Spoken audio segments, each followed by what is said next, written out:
Now, as you all know, one of the talking points that pisses me off the most is this totally idiotic idea at this late date that Trump is an outsider and he's against the establishment and he's also anti-war, and that's why the deep state and the establishment hate him.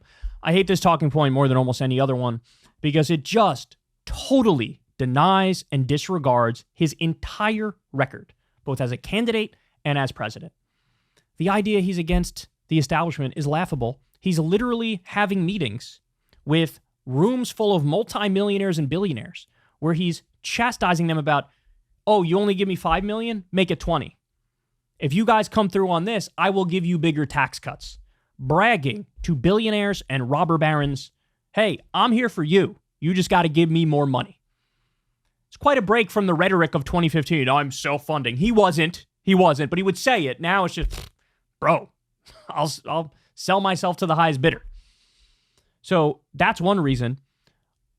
The thing about the being anti-war, I don't know how much more evidence people need. He wasn't anti-war. He increased drone strikes over 400%. He kept us in Afghanistan. He kept us in Iraq. He bombed Syria. He assassinated General Soleimani, a top Iranian commander who was fighting ISIS. He tried to coup Venezuela. He tried to coup Bolivia. He ripped up the Iranian nuclear agreement, which was an absolute catastrophe that he did that. He armed Saudi Arabia as they did a genocide in Yemen and then vetoed a bill that would have stopped him from doing that. He said he wants war with Mexico in his second term. And on Israel, which is going to be the topic of this segment here, on Israel, he's now been repeatedly saying, Biden, he's like a Palestinian. He's like a Palestinian. He's not supporting Israel enough. He's not letting them finish the job. What's the job they need to finish? Don, what's the job? What exactly is the end goal that you're hinting at here?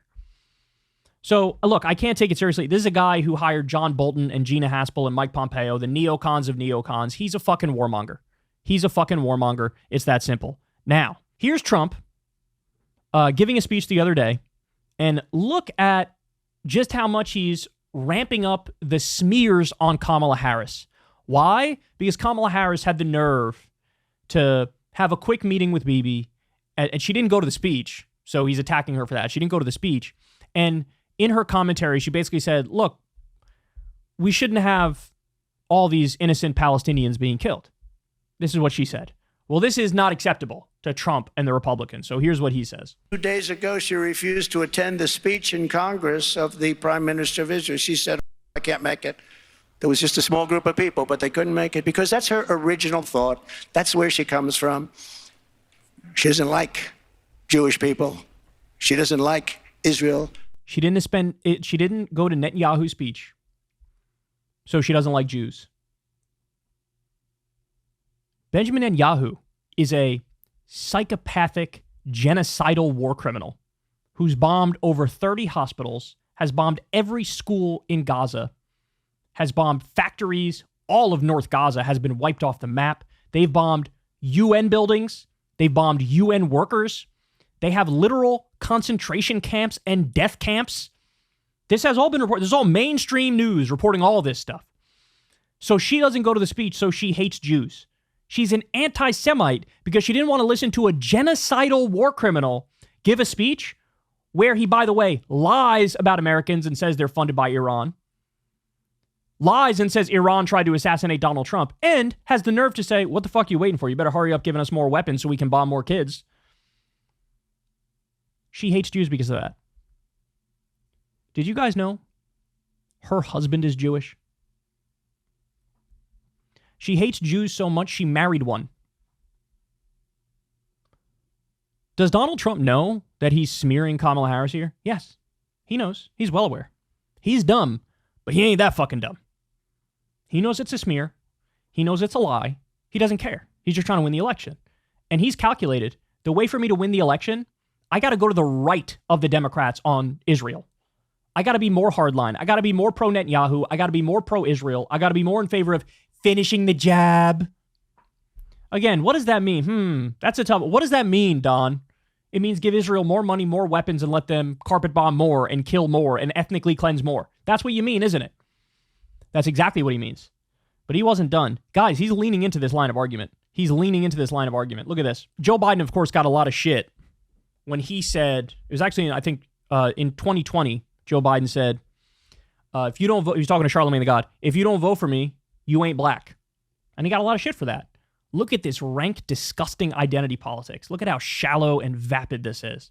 Well, Trump came out the other day and said, Netanyahu of Israel had a terrible and insulting meeting in D.C. with Kamala Harris. By the way, why was it insulting? Because she kept it short, she was relatively distant, and also she said, hey, maybe killing all these Palestinians is not a good idea. That's insulting. It's insulting to say, hey, mass murder, that's bad. He continues, who also refused to preside over Congress during his speech. How dare she? Which is an obligation of the VP. Rarely has such a thing happened. Her ineptness will greatly prolong the war and delay the hostage release. The same people that embarrassed us in Afghanistan with their gross incompetence. By the way, what does he mean by that? Oh, he means Biden actually followed through and got the fuck out of Afghanistan. Something he only chirped about. Something he didn't do. But then you actually get out of there and it turns out it's messy because it was a puppet fake-ass government in place and the Taliban took over in 12 seconds. That was going to happen no matter when you pulled out. Does that mean we should fucking stay there forever? According to Trump, the answer is yes. He continues. They're the ones telling Israel not to fight any longer with Hamas. Forget October 7th, they say.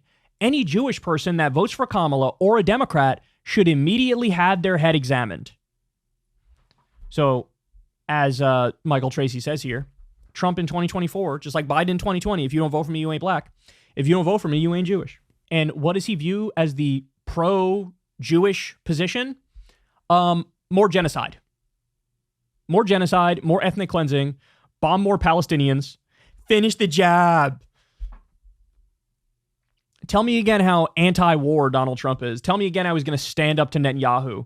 Tell me again how he's going to broker a peace in the Middle East. Get the fuck out of here with that garbage. I have endless criticisms of Biden and the Democrats.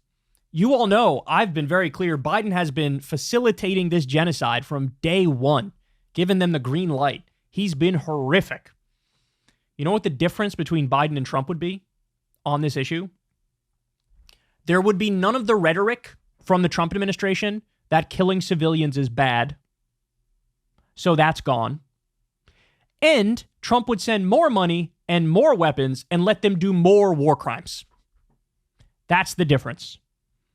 And by the way, at least based on the early signs, Kamala Harris is certainly better than Trump on this issue and better than Biden too.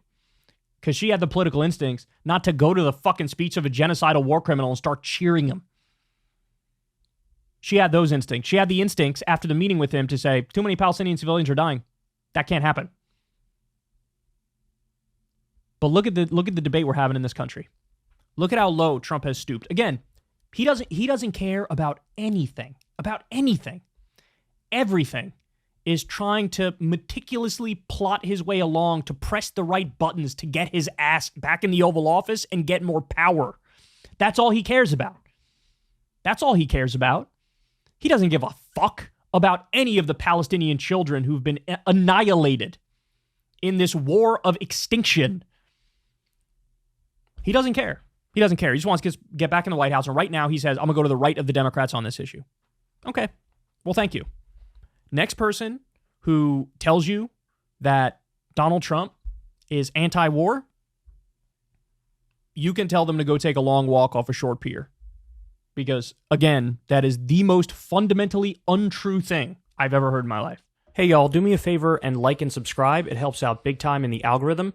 Click the bell as well for notifications when videos drop. And watch that video on screen right now. You know you want to.